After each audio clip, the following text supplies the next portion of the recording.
The ups and downs of our weather roller coaster ride continue, and behind me here we see the ups of the rain amounts that we got. Now, I will tell you, I think we got more than we really expected, especially in parts of our area on the county line here between Ellis and Navarro.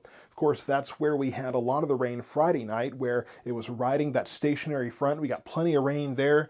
And then Saturday, more widespread but lighter rain. And then early Sunday morning, I was going to say Sunday, but it was early in the morning, we saw that very erratic live stream coverage that I did with the baby and the cats and all the craziness going on.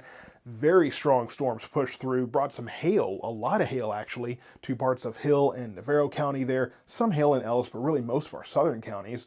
And there are some places that got 3+ inches, so 3.5, 3.25 inches, northern Hill County, Johnson County, but definitely most of it. I wouldn't be surprised if there was closer to 4 inches in parts of southern Ellis, northern Navarro there. So plenty of rain, and we've got more rain coming, of course. It is an El Nino season after all.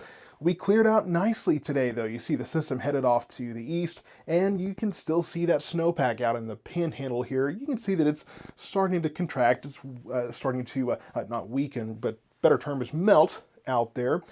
So they will be clearing out, and they're going to stay cold, though. We won't be that cold, though. We are right around the mid-50s for our highs this afternoon. Still below normal, though. We haven't been below normal or below average for a little while here. And then overnight tonight, it'll be cold. We shouldn't freeze at least most of our area. There may be some places that get a very light freeze overnight, some of those low-lying areas.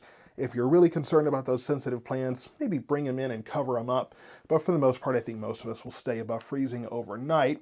And then for allergies, unfortunately, we're in that medium-high range. That's kind of where we've been most of the season with the mountain cedar and juniper out there to heckle and really bother the allergy sensitive folks, unfortunately. So the system is headed off to the east. We're on the north side of it, the back side of it, so we're getting those northerly winds today. Kind of a breezy wind, not too terrible, but it is chillier out there, and it will make things chilly overnight, although wind should start to die down after sunset. High pressure building in, and that's what will keep things nice. But like I said, we will be watching the West Coast for that next system that will bring rain later this week. So here's our forecast today. Mid-50s, northwest winds. We are, at this point, sunny. Just a few clouds this morning, but we were able to kick those out.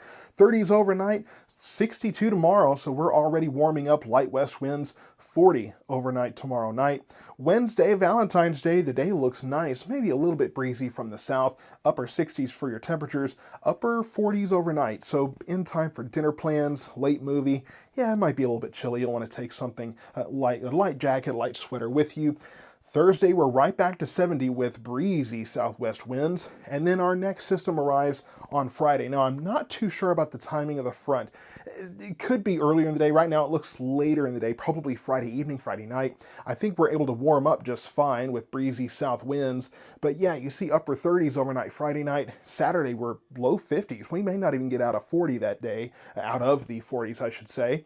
31 degrees is my low overnight into Sunday morning. So we will probably have a light freeze. I don't think it's going to be too much cooler than that. We could have some upper 20s, but it doesn't look too dramatic. And then by Sunday, we're warming up again close to 60. And after that, we should be closer to 70 again next week. So up and down we go.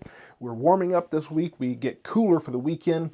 Valentine's, I'll be watching that forecast for you, but really that shouldn't change too much. Upper 60s, chilly overnight, a little bit breezy, but overall nice day. So stay tuned to South Metro Weather for more updates on that Valentine's forecast and our next round of rain coming this weekend.